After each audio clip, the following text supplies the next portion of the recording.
Today we will be reading Chapter 6 of Treasure Island. So remember in Chapter 5, the last thing that happened was Jim realized that Long John Silver had started the mutiny, and all the other loyal people that had been on the ship got put off the ship and were left in the stockade. Also, before we continue on, let's look at the new character that was introduced in Chapter 5. His name is Ben Gunn. He was a pirate who's marooned on Treasure Island. He, of course, knows about Silver. We learn that he plans to change his ways and that he also claims to be rich. Chapter 6, The Plan. The next morning, I was awakened by the sound of loud voices. "Flag of truce!" I heard someone yell. Then, "It's Silver!" And remember, a flag of truce is normally a white flag that's waved about to show an agreement between enemies to stop fighting for a certain amount of time, sometimes so they can discuss things. I got up and rubbed my eyes. Sure enough, two men just stood outside the stockade. One of them was waving a white cloth, and the other was Silver himself. "Stay inside," said the captain. 10-1 says this is a trick." Then he shouted to the buccaneers, "Who goes there? Stand or we'll fire." "Flag of truce," cried Silver. "What do you want with your flag of truce?" Captain Smollett shouted back. "Captain Silver wishes to make terms," the other man called out. "Captain Silver," said the captain. "Don't know him. Who's he?" John Silver answered, "Me, sir. These poor lads have chosen me captain after your desertion, sir. We're willing to submit if we can come to terms and no bones about it." Captain Smollett agreed to meet with Silver, and only Silver. Silver threw his crutch over the fence, got a leg up, and with great vigor and skill climbed over the fence and dropped to the other side. "Well, now," he said, "that was a good scare you gave us last night. We lost some men, but you mark me captain, it won't work twice," said Silver. "We want that treasure and we'll have it. You would just as soon save your lives, I reckon. We want the map, so hand it over. We won't do you no harm." "Not a chance," replied the captain. "Give us the map," said Silver, "and stop shooting poor seamen. If you do that, we'll give you a choice. You can come aboard with us once the treasure is stowed away, and I'll give you my word of honor to put you ashore somewhere safe. Or, if that ain't to your fancy, you can stay here. We'll divide the supplies with you, and I'll send the first ship I sight to pick you up." "Is that all?" Captain Smollett asked. "Now hear me. If you come up one by one, unarmed, I'll clap you all in irons and take you home to a fair trial in England. If not, it won't end well for you."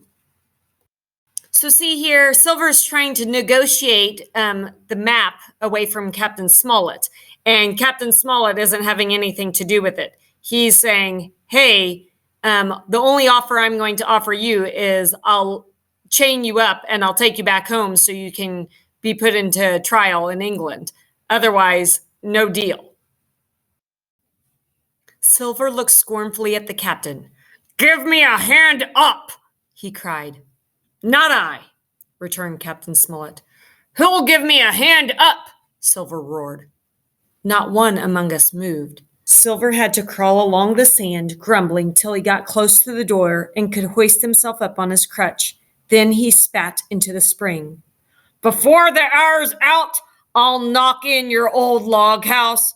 Them that die will be the lucky ones," he cried.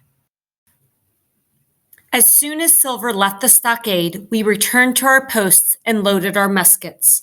There were several small holes in the wall of the log house. We peered out through the holes and waited for the onslaught. "Put out the fire," shouted the captain. "We mustn't have smoke in our eyes." Suddenly, with a loud cry, a group of pirates leapt from the woods on the north side and ran straight towards the stockade. At the same time, gunfire opened from the woods. A rifle ball sang through the doorway and knocked the doctor's musket to bits. The pirates climbed over the fence like monkeys. We fired at them, and immediately 3 of them fell to the ground. 4 others made it over the fence and charged forward. In an instant, they were upon us. "At 'em! All hands!" one of the pirates roared in a voice of thunder. One pirate grasped Hunter's musket and wrenched it out of his hands. With one stumbling blow, he laid poor Hunter senseless on the floor.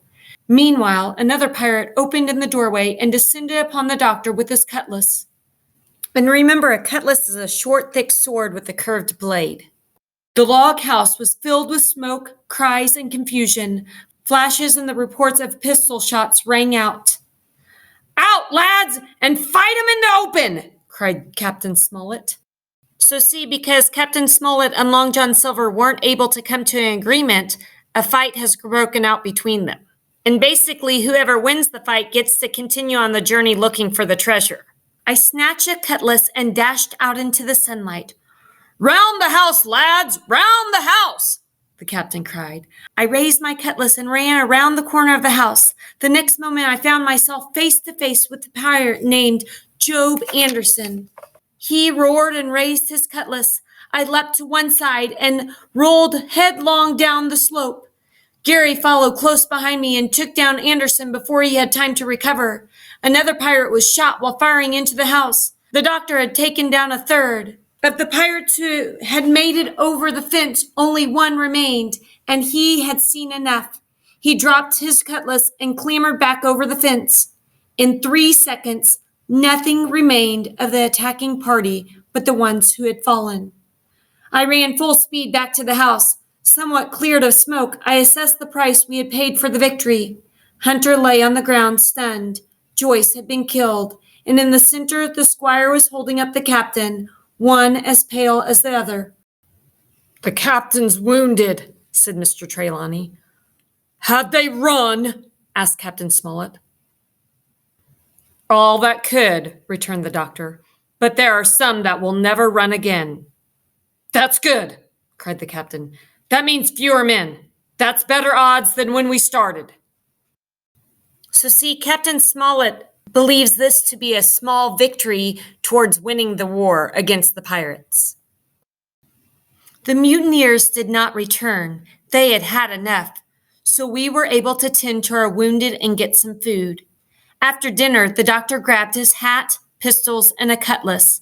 He slipped the map in his pocket and with a musket over his shoulder, climbed the fence, setting off briskly through the trees. "Is he mad?" Gary asked me. "I would not have thought him capable of such a thing," I said. "I bet he's going to see Ben Gunn." I was right, as I found out later. In the meantime, I had another thought. The house was stifling. I began to envy the doctor walking in the cool shadows of the woods. I longed to escape and set about gathering supplies for my own excursion. I filled both coat pockets with biscuits, then took 2 pistols to arm myself. As for the scheme I had in my head, it was not a bad one in itself. I would go down to the shore and look for Ben Gunn's boat. I knew it was wrong to slip out when nobody was watching, but I was only a boy, and I was determined. While the squire and Gray were busy helping the captain with his bandages, I bolted into the woods. Before my absence was noticed, I was out of earshot of my companions. This was my second foolish decision, and it was far worse than the first, for there were only 2 honest men left to guard the log house. Much like the first time, though, I did it for the good of us all. I headed up the east coast of the island. After a while, I came out into the open and saw the sea lying blue and sunny to the horizon, and the surf tumbled its foam along the beach. In the distance, I could see the Espanola, the Jolly Roger waving in the breeze. The sun was setting, and it grew dark in earnest. I knew I must lose no time if I were to find Ben Gunn's boat that evening. The white rock was still further down the sandy spit, and it took me a while to get to it. Below the rock was a little hollow, and tucked away inside, covered in old sackcloth, was Ben Gunn's boat. It was a homemade coracle, a lopsided frame of wood lined with goatskin. It was extremely small, even for me, but it was light and portable. I thought the mutineers might be planning to raise anchor and sail away. I wondered how I might be able to prevent this. I could paddle out in Bingun's boat under cover of night, cut the ship loose, and let her drift towards the shore. I waited for darkness to fall. As the last rays of daylight disappeared, absolute darkness settled over Treasure Island, and I shoved Bingun's boat out of the hollow. The little coracle was a safe boat for someone my size, but she was the most difficult craft to manage. Turning round and round was the maneuver at which she was best. She turned in every direction but the one I chose. However, by good fortune, the tide swept me down to where the Espanola was anchored. As I drew near, I could hear loud voices in the cabin. One I recognized as Israel Hands, who was having a disagreement with another pirate. Both men were angry, and oaths flew like hailstones. I quietly rowed next to the schooner, then carefully cut the ropes that held the ship in place. The Espanola drifted free in the current. To my surprise, the coracle suddenly lurched. She seemed to change course, and her speed had strangely increased. I realized that I was being whirled along by the wake of the Espanola. The current turned at right angles, sweeping the tall schooner and the little coracle out to sea. Not knowing what to do, I lay on the bottom of my boat, sure that this would be my final day. I must have lain there motionless for some time, but then, even in the midst of my fear, weariness overcame me, and I fell asleep. When I woke, it was broad daylight. I found myself tossing about in a boat at the southwestern end of Treasure Island. I was barely a quarter of a mile from the shore, and my first thought was to paddle in. I soon saw the problem with this idea. The coast was rocky and powerful waves crashed against the rocks. If I'd tried to land, I might be dashed to death upon the rough shore. I attempted to paddle to a safer landing spot along the cape, but there was no use. Try as I might, the current carried the coracle past the point of the cape.